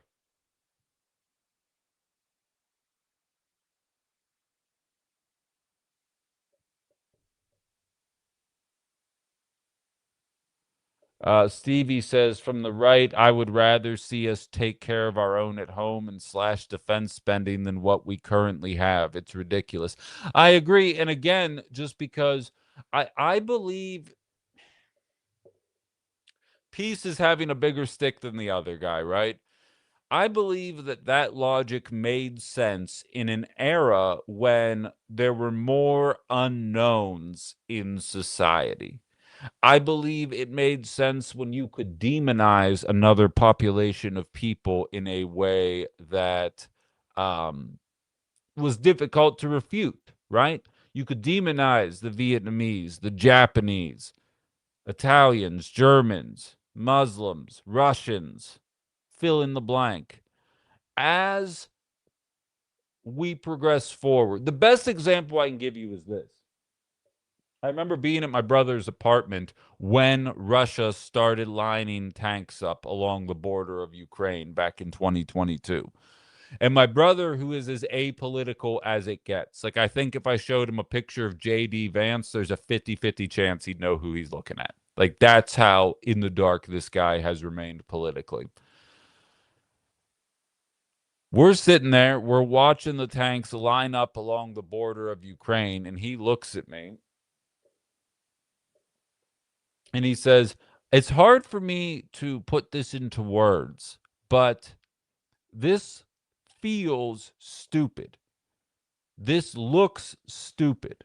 Like, why is this happening? Not, I don't have any historical context, not, I need more understanding. He's saying, how in 2022 are we still at the point where there is some kind of dispute over land that results in a bunch of men lining their toys up on one side of a line and another side of a line and just being like, I want to take this. Well, you can't take this. And the rest of the world is just like, yep, well, that's war. Like it feels outdated. It feels cliche. It feels like a relic. And I recognize we're nowhere near that reality. And if we completely defunded our defense department, inevitably it would not take long. It would not take a week for somebody to try and exploit that reality. Because in order for world peace to not work, you just need one jagoff. And that's why world peace will never be achieved. You need one jagoff amidst a bunch of people who are like, yeah, we're actually just going to start contributing towards like medicine and all of us being smarter and food and different ways to mass produce food in a way that's less costly than the ways we're currently doing it, and ways to improve upon the systems that have been in place forever. We're done with this pointless war stuff. And we don't even allow ourselves to look at it through that lens. Like, I always, to bring it back to video games, it's hard to envision video games as anything other than violence, right? Even as far back as the original Mario, you're jumping on turtles and Goombas and you're setting stuff on fire. Everything has always been from the perspective of you're this thing and you want to unalive all the stuff that's on the screen. And it's been so pervasive in our society that it's almost hard to rationalize. And some games have come out that aren't violent in contemporary, gaming history because people are waking up to that fact. But you can't perceive of what would gaming be if it weren't innately violent in that way, even if it's cartoons jumping on other cartoons or photorealistic men pew-pewing one another in a wartime setting. It's all the same. And I feel like we look at war and conflict in real life through the same lens because it's all we've known, right? Like, I don't know the exact stats, but America's been a country for like 250 years and something like 230 of them or something like that. We have been at war with somebody. Like, we can't rationalize what it's like to not be fighting. We can't rationalize what it's like to not engage in violence. And I can't stress enough, the Trump administration basically says it out loud, but even before then, it's all about access to minerals. Russia wants to mine the minerals and sell them to China. We're like, fuck that. We want to mine the minerals and keep them for ourselves so that we can continue investing in these AI and data centers that none of us want. And so we won't negotiate like grown ass men and women with you guys. We'll fund Ukraine and allow their people to be annihilated for 4 years, annihilating hundreds of thousands of Russian civilians or armed service members, rather, all in the name of making a handful of people a lot richer.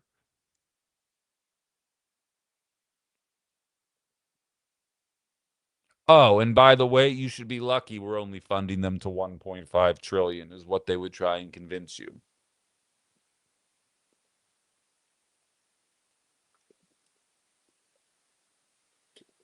It's an egregious approach to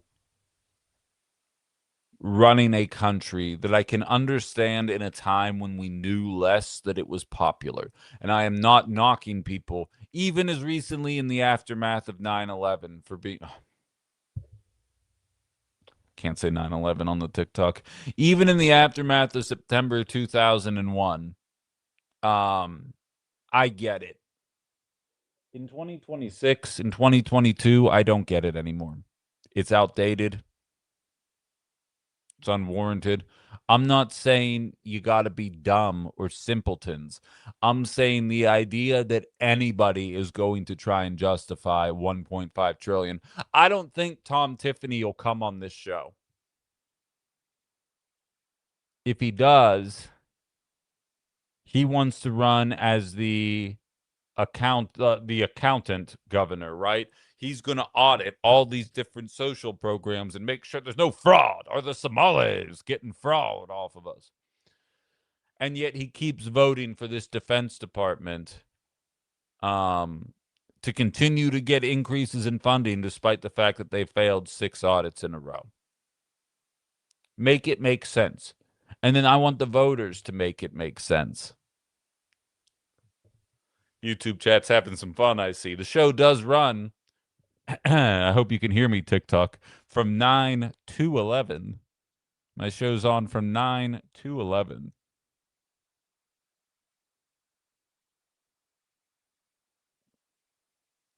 Oh yeah, Tiffany would like if I invited Tiffany, I would tell you guys be nice. You know what I mean? Like it's not particularly hard. I probably minimized the comments while I was doing that interview because I want Republicans to come on this show, which means I have to stop name calling.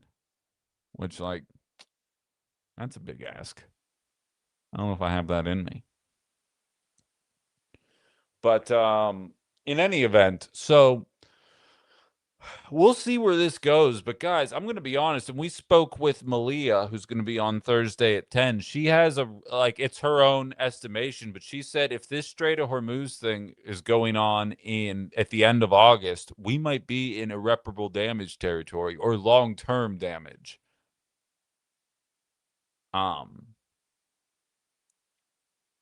Based on Iran's new metaphorical nuke. Violet says I should always specify the time zone 9 to 11 Central Time. Stevie says the thing about Tom is he's all the bad of a Republican with none of the good. Dude doesn't even want to advocate for lowering taxes. He's such a soft Republican. It's crazy. Yeah, and the Republicans in general, it's like I stated, and actually Rick Crosson, whose event I was at yesterday, even mentioned during the speech that Republicans across the board are running away from Donald Trump. At an Allegheny Republicans event, they had all the Republicans there, and normally there's like a thing of Donald Trump, and it wasn't Donald Trump, it was J.D. Vance. Tom Tiffany won't say Donald Trump's name in any of the ads or anything that he's posting. And I mean, you tell me. It seems to me like they are struggling because they have done nothing even remotely conservative for 2 years. And like, if you want to tell me the conservatives have changed, that's one thing. But if you're trying to convince me that conservatism still means what it used to mean, nothing about this administration reflects that.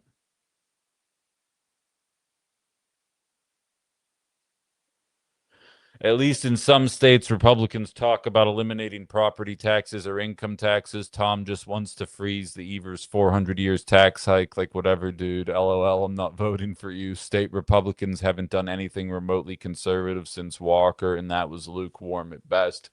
Right. And see, like, conservatives have good ideas about the never ending welfare state. You know what I mean? The idea that welfare works in a way in this country that it discourages you from improving yourself. Like, there are components of the Republican platform that I'm like, that right there. Yes. Like, we should be doing something about that. That just never actually get enacted on. We're like, we created a welfare state. And I'm like, yeah. And they're like, and therefore we should eliminate welfare. I'm like, okay, well, hold on. Like sometimes we get fired for no reason other than telling it like it is, and we need unemployment insurance for a little bit. Not me, of course. Haven't even applied. A coworker of mine, a former coworker of mine from Pittsburgh, called me. He's in his 60s, uh, and he states, he's like, "Have you applied for unemployment yet?" And I said, "Well, I already found so many people willing to pay me." Blah blah blah. He's like, "That's your money. You've paid into it. Go apply." And I'm like, "Well, we'll see. We'll see when we get there." Because again, if I can stand on my own, I'm going to stand on my own. But it's nice to have it there, Republicans. Um, Nah, Stevie, I'm going to push back on you, and I have a feeling this is going to go into a tangent that is going to eat up the rest of this show, and I'm fine with that. Um, Property taxes are necessary. Are they getting astronomical? Yeah, we can have a talk about that. Here's the thing, Stevie. I'm not going to assume your age. Uh, Property taxes pay for schooling, and I can't help but notice that a lot of boomers are the ones advocating to get rid of property taxes. So just to be clear, boomers are the ones where billionaires were taxed at 70%. Okay, good. We're the same ages. Good. That makes me feel a little better. Because boomers are the ones that got the tax rates at 70% and benefited from a much easier way to start their lives. Then they were the ones that cut taxes on the corporations. Then the people who were the equivalent of the boomers when the boomers were my age, the silent generation, were in their 60s and 70s paying property tax so that they would fund the boomers' child's school. That would be mine. My schooling was funded by those taxes.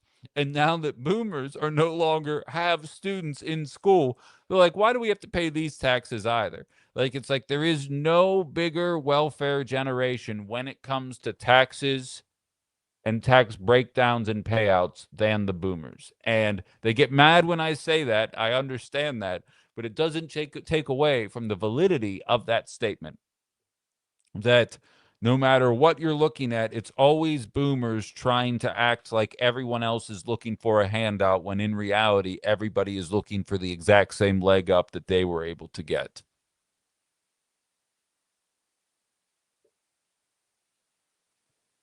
What's Violet saying? Something tells me it's evil.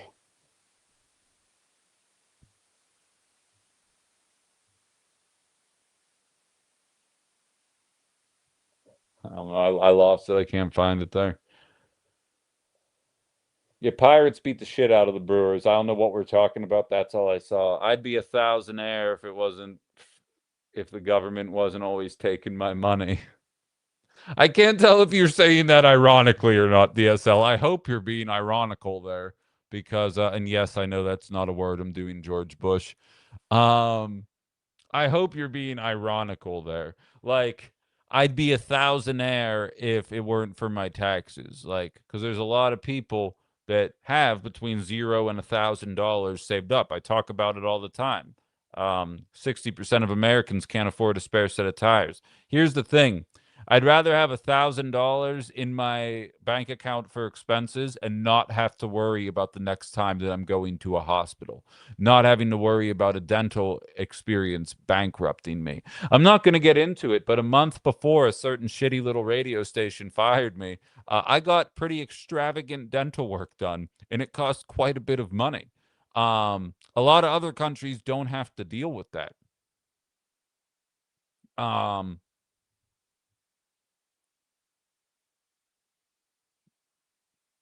it's so like I think you're being sarcastic, but if you're not, give me higher taxes, but taxes that actually go to improving society and not blowing up Palestinian children, and I'll show you a society that's thriving. Because Republicans always like to point to Venezuela and Cuba and all these socialist countries, and they don't ever want to point at social democracies in Scandinavia because they're thriving all the time.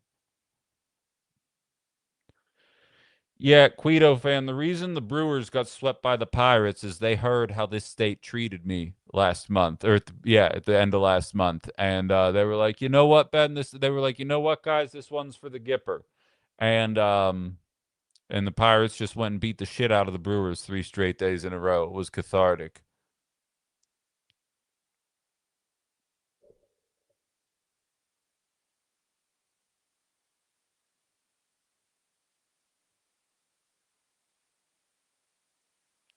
Old Lib says property taxes should be frozen when you hit retirement age. Exactly.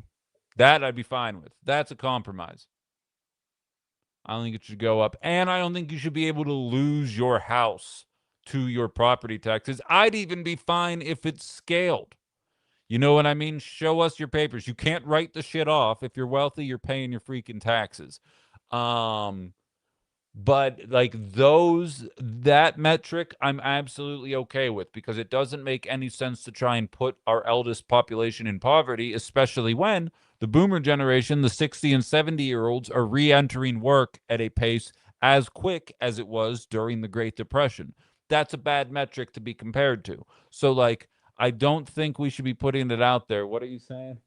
It's my world and we just live in it. What was that even mean? What did I do?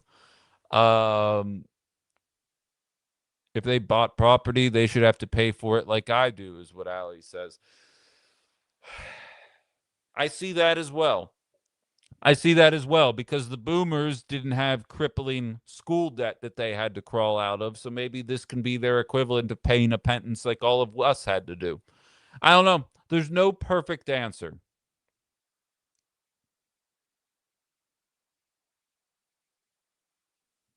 NH has the highest tax rate in the nation. Ethan says, why can't they pay their property taxes instead of eating avocado toast? That's a good question. Have you guys considered canceling your Netflix subscriptions?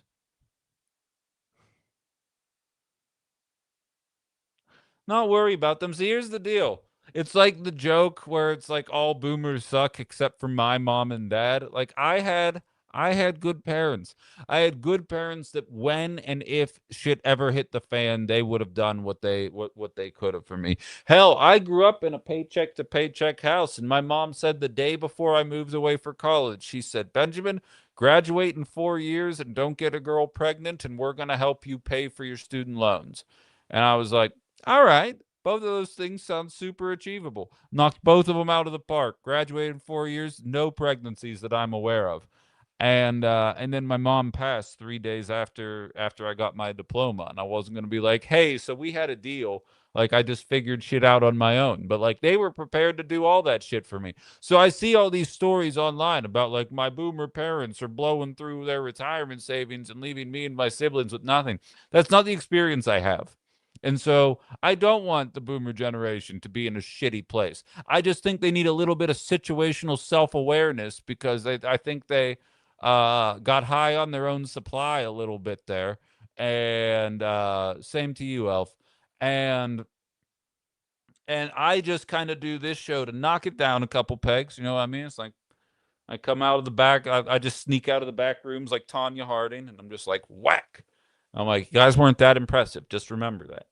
And then I go back about my business. But it's not like I want people suffering. Working class is working class, regardless of generation, race, sex, any of that. This is a working class blue collar show about people putting in the time, doing the work, and not being fairly compensated. It's about working for a company whose stock has been in decline for 3 years, so they fire one of their best employees, all in the name of juicing that stock price. Hypothetically. um, that's what this show's about.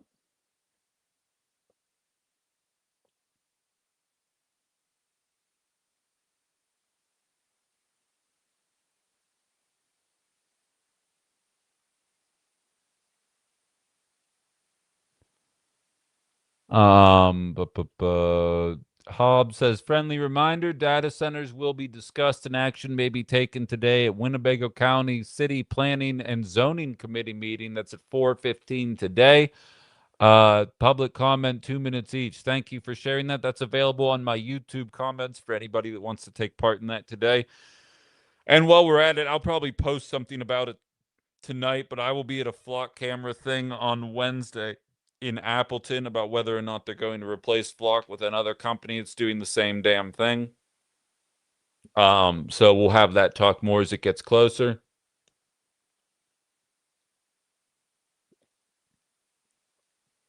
Sharon says, give the avocado toast a rest. Have you seen the price of rent and car payments lately? Right, Sharon. Ethan was being sarcastic because we're both like the same age. And when millennials graduated in the middle of a recession and we're talking about the cost of living, we were told that it was because we were eating too much avocado toast and we're paying too much for Netflix. And then Gen Z graduated during a pandemic and complained about the cost of living. And they've been getting told that it's because of avocado toast and the cost of Netflix. And now the boomers are saying we can't afford these property taxes. They're going up too high. And so Ethan, ironically, is saying it's because of avocado toast. And then I doubled down and said, and Netflix is too expensive now. Violet's chiming in with too much Starbucks. Like, this is the way that everybody talked to us when we were highlighting the cost of living crisis as a new arrival in this economy. We were told that we just didn't understand what it meant to be young and in our 20s. And like, I can't stress enough, I beat the game, right?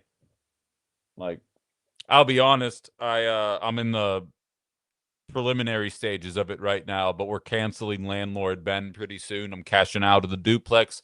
I'm going to become stock guy Ben. Um, Not like actual stocks, just like the safest possible freaking way you can even imagine investing your money. And that's what I'm going to do with it. And I'm sure the market will collapse 5 days after I do that, and that's fine. But I've absolutely beaten the game. Yeah, Violet, I'm leaving the owning class. I've had enough of it. I don't want to be an absentee landlord anymore. I want to invest all of my time and energy into this, and too many headaches popping up with that building. So well, I'll explain during Ben After Dark. If you really care, I can tell you guys what I'm doing, how I'm investing my money, and why actually. Um, these white people rules really work for you if you find yourself not in debt. It's just the finding yourself not in debt thing that's the tricky part about society these days. Time for hedge fund, Ben. Mother Hubbard's exactly, native gamer. That's who's coming out of this one here. But